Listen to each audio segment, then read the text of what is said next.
I'm trying something new here. So I really don't know how it's going to work, but I have a different setup now. I've got Facebook on my phone so I can see who's with me. And I'm also doing this through YouTube. So, okay. We're just going to start and see how it goes.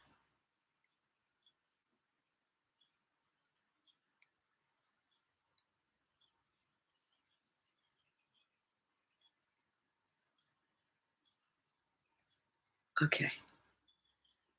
My goodness. So here we are at the 42nd session of The Promised Day Has Come, studying The Promised Day Has Come.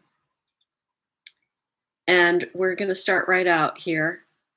Shoghi Effendi says, as to Bahá'u'lláh, the passages I cite in these pages constitute but a fraction of the references to the Muslim divines with which his writings abound.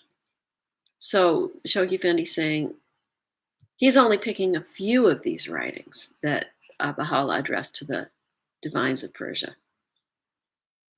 The Lote Tree, beyond which there is no passing, he exclaims, crieth out by reason of the cruelty of the divines. It shouteth aloud and bewaileth itself.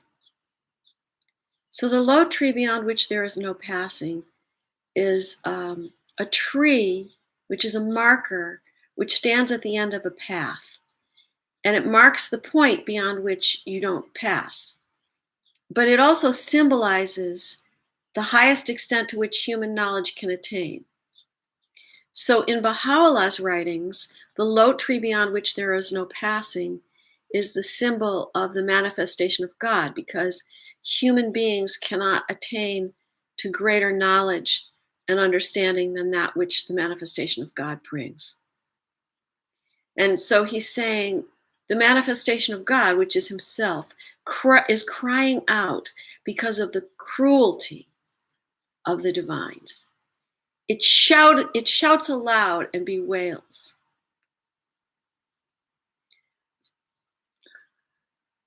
I see somebody's with me. It says I don't have any viewers, but we know that's not true, right? Because there are. Okay. Oh dear. Now I don't know how to get back to Facebook. Okay. Sorry. We're in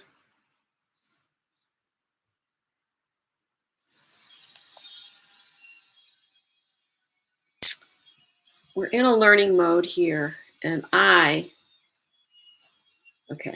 we're in a learning mode.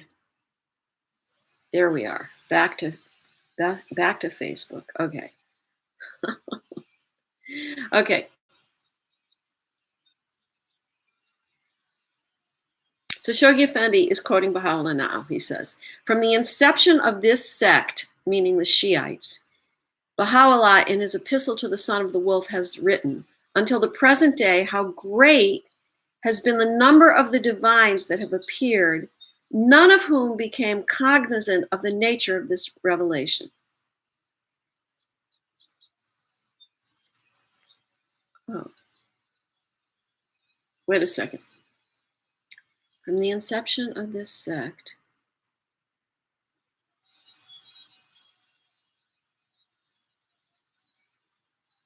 I'm not really sure what he means by sect. It says Shiite sect, but certainly the Shiites were around for hundreds of years.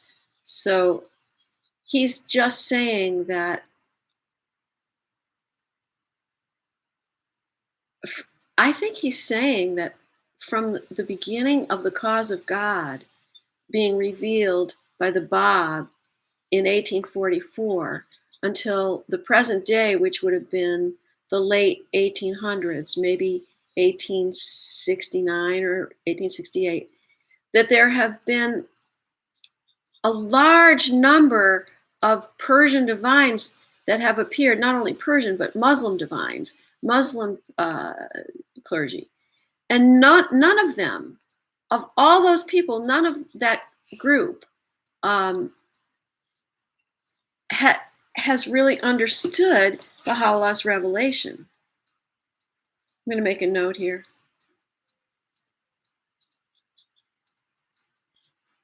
For myself.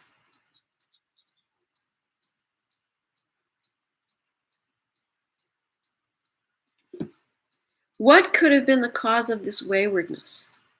Were we to mention it, their limbs would cleave asunder.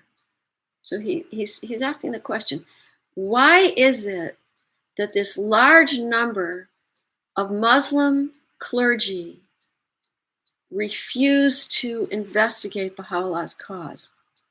And he's saying, if we were to explain why they didn't, they would be extremely upset.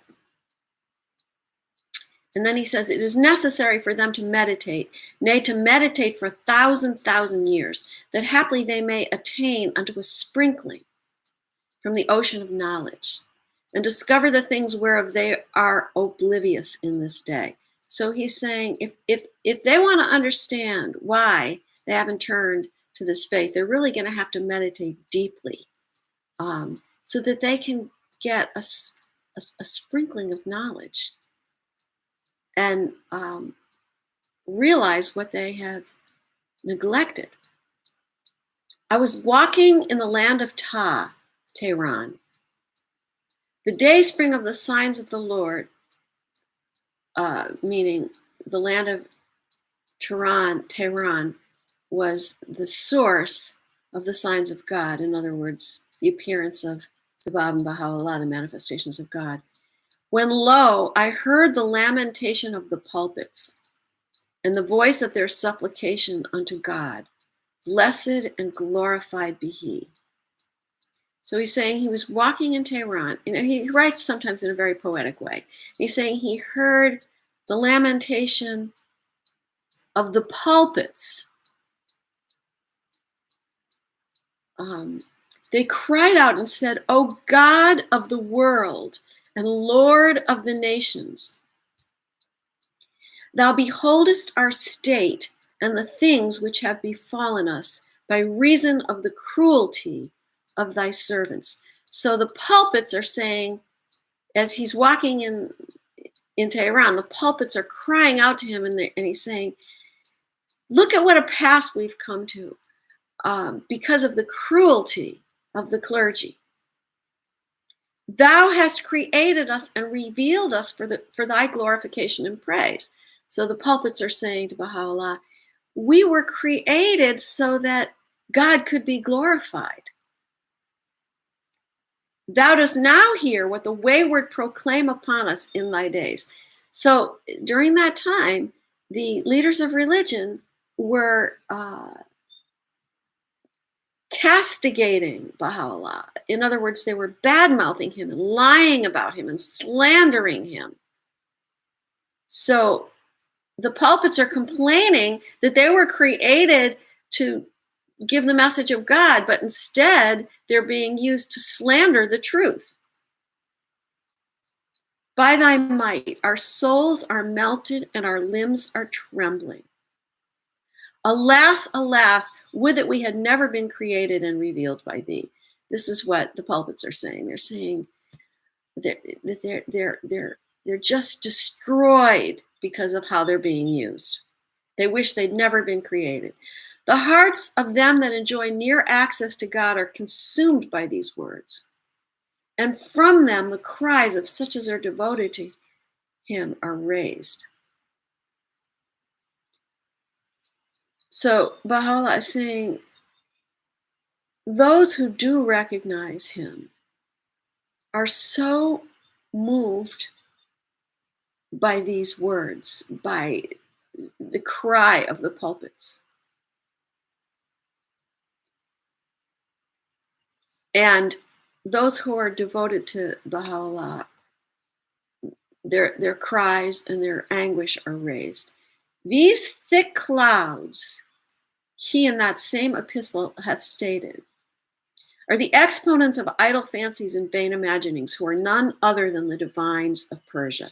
So he's saying the clouds, the thick clouds that have intervened between the messenger of God and the people from following him are the clergy. They're the ones with their fancy ideas and unreal truth, beliefs. By divines in the passage cited above, he in that same connection explained, it meant those men who outwardly attire themselves with the raiment of knowledge, but who inwardly are deprived thereof. So what he's trying to say here is, it's not necessarily all of the clergy. It's the ones who think that they're so knowledgeable, but they don't understand the true meanings of all the stuff that they've learned about and memorized. In this connection, we quote from the tablet addressed to His Majesty the Shah certain passages from the hidden words, which were revealed by the Abha pen under the name of the Book of Fatima. The blessings of God be upon her. So now he's going to say, now Baha'u'lláh is saying more about what he means by the divines, the clergy, the ones who think that they're so knowledgeable and so great, but really don't understand the inner meanings. So in the book, The Hidden Words, which Baha'u'lláh wrote, he also wrote about this subject. And he says, O ye that are foolish, yet have a name to be wise, wherefore do you wear the guise of the shepherd when inwardly you have become wolves, intent upon my flock? Ye are even, so there he's saying, you leaders of religion are very foolish. You're supposed to be wise. Everybody looks up to you. And you pretend to be the shepherd of mankind when really you're wolves and you're exploiting humanity for your own gain. Ye are even as the star, which riseth ere the dawn, and which, though it seem radiant and luminous, leadeth the wayfarers of my city astray into the paths of perdition. He's comparing them to a star that rises before dawn and looks really beautiful. But what it does is it leads the true believers away from the truth into the paths of perdition or loss. And likewise he saith, O ye seemingly fair, yet inwardly foul. Ye are like clear but bitter water, which to outward seeming is but crystal pure, but of which, when tested by the divine assayer, not a drop is accepted. So he's going on and he's saying,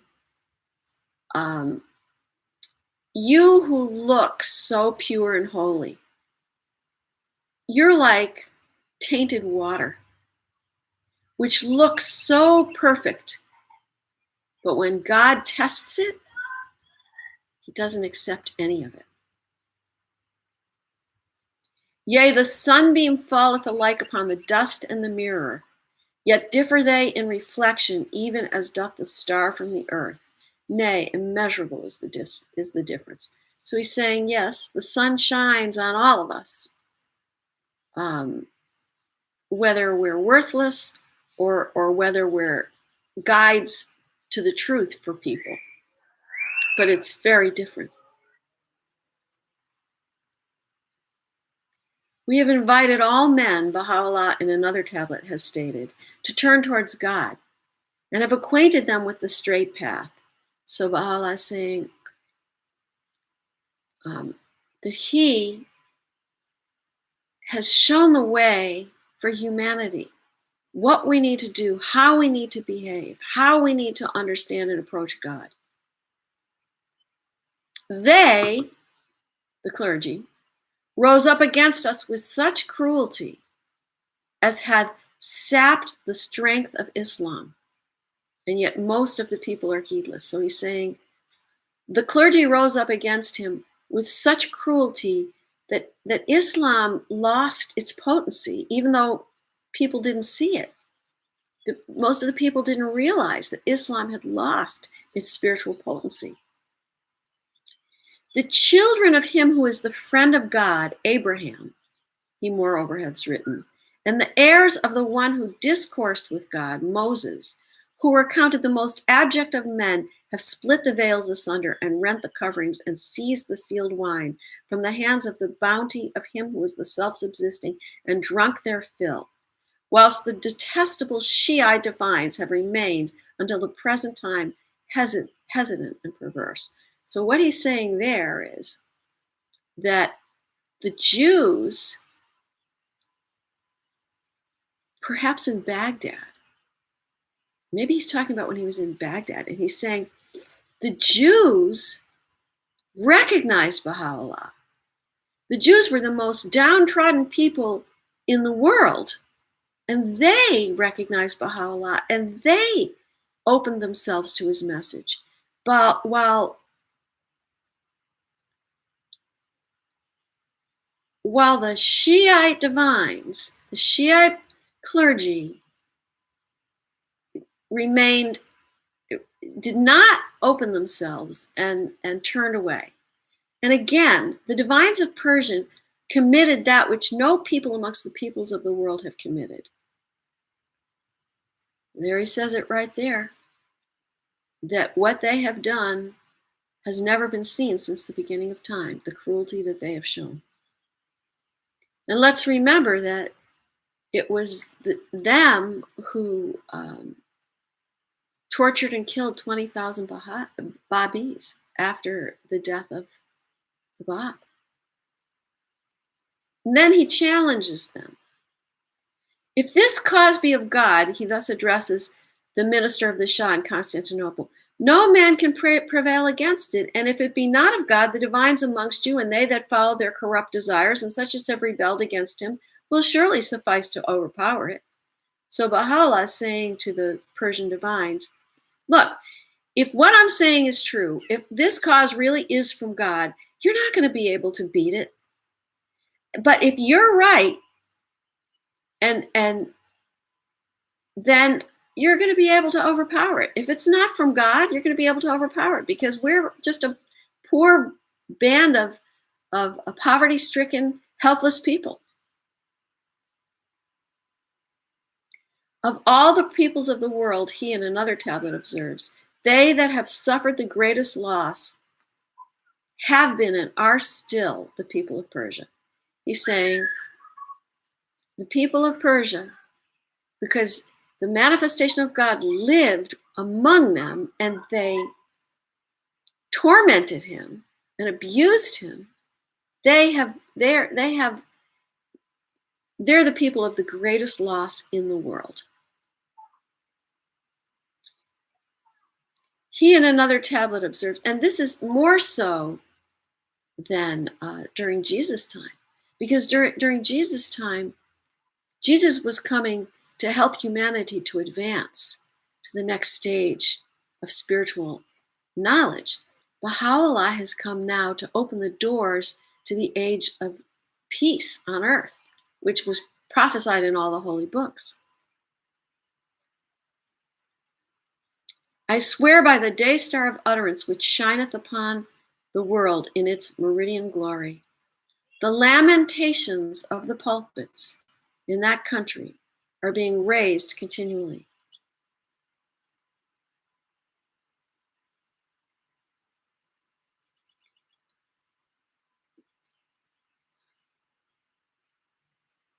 The lamentations of the pulpits in that country are being raised continually.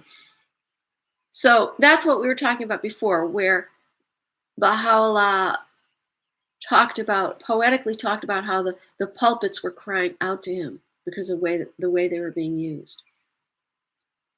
And he says it's still going on. In the early days, such lamentations were heard in the land of Tehran for pulpits erected for the purpose of remembering the true one, exalted be his glory, have now in Persia become places wherefrom blasphemies are uttered against him who is the desire of the worlds.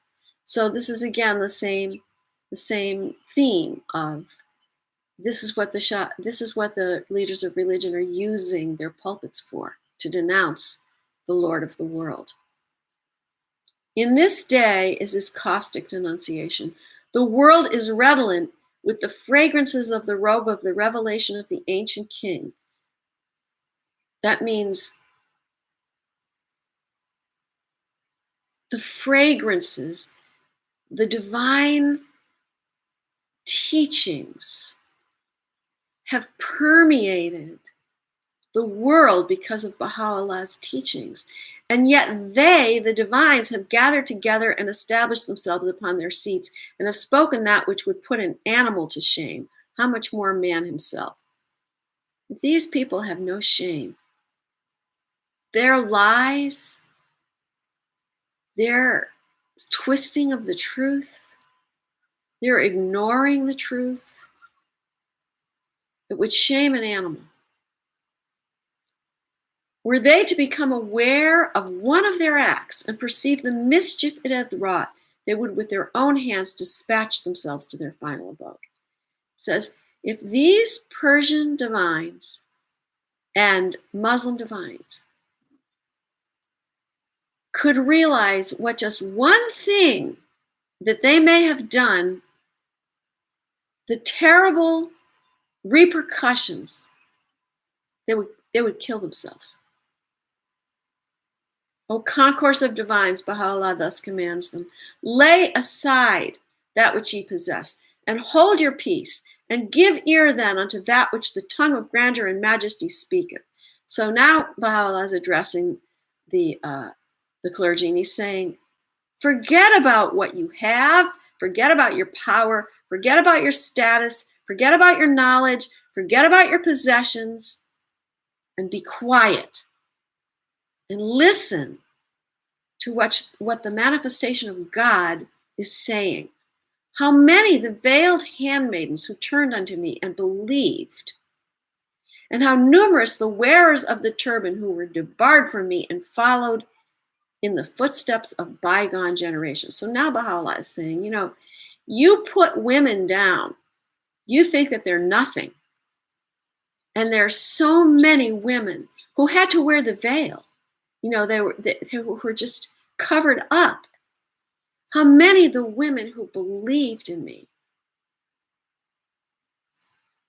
and how many they who wore the turban. So the turban being a symbol of a man's status, religious status. So how many, numerous the wearers of the turban who were debarred from me. How many of those who wore the turban and did not recognize Baha'u'lláh and acted the way former generations has acted, the persecutors of Muhammad, the persecutors of Jesus, the persecutors of Moses and his people, the persecutors of Abraham, and every messenger of God that's come from every different part of the world. And then he says, I swear by the day star that shineth above the horizon of utterance, saying, I swear by the manifestation of God itself,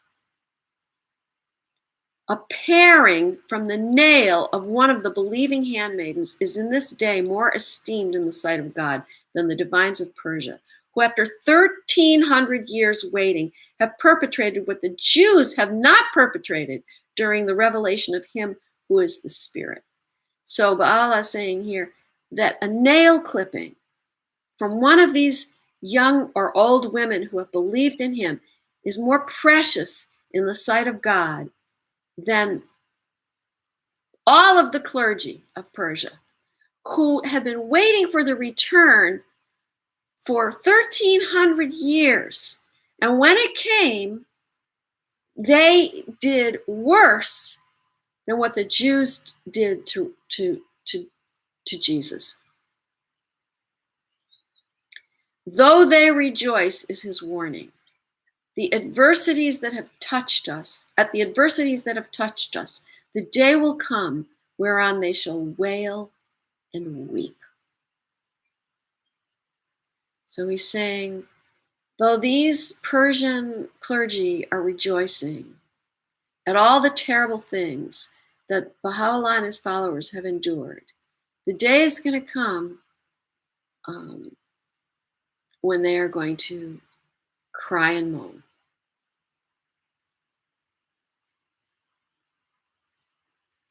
Okay, so I'm going to end here. Thank you so much. Ya Baha'u'lláh, O thou glory of the Most Glorious.